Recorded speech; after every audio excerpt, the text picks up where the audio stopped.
Hey, welcome back to the Disney Plus Everyday Challenge, and today we have Eyewitness D-Day. Why? Well, hey, today is June 6th. It is the day that D-Day took place on the shores of Normandy, and it wasn't simply just a bunch of guys getting off boats, running across the beach, and unfortunately getting slaughtered in many cases, not all cases. It is the one of the biggest offenses of all of history against one of the largest coastline encampments. I don't want to say, I don't know the proper word, but the wall, the Atlantic Wall, basically. It's the biggest defense put together in modern times by the Nazis. And Americans, the Canadians, the English, the Allies together worked together to create a mission that had many, many fronts, many, many moving parts, and countless men who gave their lives, and some squeaked by the skin of their teeth to change the course of this war. World War II, in case you weren't aware, it happened a while ago, but it's still fresh in the minds of some people who were there. And this documentary, 45 minutes long, it's from 2019. It is related from the words of the people who were there, but in a way that is a little unnerving to me, is actors speaking those descriptions, telling those stories as if it were them. I realize that that's a thing that actors all do, but there's certain actors who are saying these lines. This is me, like it's a young version of the guy, as if they were filming that young version of the guy. He had just gotten out of the war, and he just did a cutaway here and just decided to talk about what we just went through. No, it's understand at the time this was released. Of the men that were, the stories that were told about these men, only 2 of them were actually still alive in 2019. One of them was 101 years old. So it's something that I did this today mainly because I wanted to honor the people that sacrificed so much to fight fascism, to fight the evil that was in the world, that was the Nazi regime. Just understand that. There's no, well, they're nice, they might have been nice guys on both sides. No. The Allies, the world, worked together to defeat Nazis. And these are 5 stories told in this way, to tell you basically under the water, in the sky, on the beaches, and literally also dropping from the sky behind enemy lines to make some tremendous changes. Men versus tanks, tanks versus tanks, men in a submarine built for 4, fitting 5, and quickly running out of oxygen. If these men had not done their jobs, the world would look very differently right now. Astoundingly differently.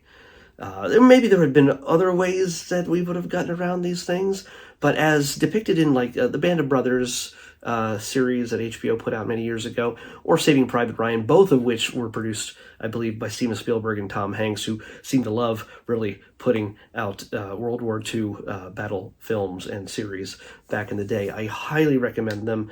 If you've never seen them, especially, there are sequels to the Band of Brothers story. It's just, it's not 100% fully accurate, because you got to make it dramatic and everything else, but it's pretty dang close, and it gives you a feel for what they were going through. Because honestly, no documentary, no acted story is going to give you the experience of the men out there, and I don't think anything accurately ever would. I've played the Call of Duty games. When I would watch those movies in that series, I would go, oh, I remember this from the film, or I remember this town, or I remember this battle. Uh, Odds are you have a grandfather, great grandfather, uncle who, maybe your dad himself, uh, has spent so much time in a leisure chair watching the History Channel with every version, and National Geographic as well, every version of every battle ever told repeatedly and repeatedly, just over and over and over again, that they know the names of every man that was in Easy Company. They know the town and the population before the Nazis moved in and the population after they left. They know every single detail of these stories. And some of them are pretty astounding. In this, we just get 5. So, and that's all right for 45 minutes. That's a pretty solid mix of stories to tell. And I don't want to treat them like, oh, they're adventures. No, these were real men's lives and real experiences. It comes down to, like I said, the guys in the submarine. If they basically stayed underwater for a really long time, just prepping things so that when the invasion could start, they could send up that signal to let the people know that they could float the tanks to the beaches before anything could happen, to take out some of the defenses.